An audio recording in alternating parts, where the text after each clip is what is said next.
রাসূল সাল্লাল্লাহু আলাইহি ওয়াসাল্লামের কাছে এসে যদি কেউ বলতে, ইয়া রাসূলুল্লাহ আমি খুব অসুস্থ, রাসূল সাল্লাল্লাহু আলাইহি ওয়াসাল্লাম কি বলতেন জানেন? রাসূল সাল্লাল্লাহু আলাইহি ওয়াসাল্লাম বলতেন, লা বাসা আলাইকা তুহুরুন ইনশাআল্লাহ। ইয়া রাসূলুল্লাহ আমি অসুস্থ, রাসূল সাল্লাল্লাহু আলাইহি ওয়াসাল্লাম বলতেন, আরে don't worry, it will cleanse up you from your sins if আল্লাহ উইশ, ইনশাআল্লাহ। এতে তোমার যে গুনাহ টুনা আছে, পাপ আছে, এই পাপগুলোকে আল্লাহ তাআলা এই অসুস্থতা দিয়ে মোচন করে দিচ্ছেন। পড়েন সুবহানাল্লাহ।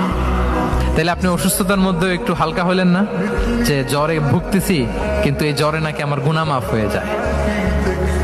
পেটের ব্যথায় আক্রান্ত, মাথা ব্যথায় আক্রান্ত, কিন্তু এটাতে নাকি আল্লাহ আমার পাপ মোচন করে দেয়, তাহলে একটু ভালো লাগবে না? তাহলে দেখেন, একটা কঠিন পরিবেশকে রাসূল সাল্লাল্লাহু আলাইহি ওয়াসাল্লাম সহজ করতেন।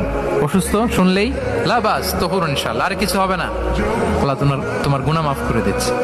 অসুস্থ ব্যক্তি দেখলেই মাথায় হাত দিয়ে দোয়া করতেন, আল্লাহুম্মা রাব্বান নাস আযহিবিল বাস ইশফি আনতা শাফি লা শিফাআ ইল্লা শিফাউক শিফাআন লা ইউগাদিরু সাকামা। উজ্জীবিত হয়ে যেত অসুস্থ ব্যক্তি।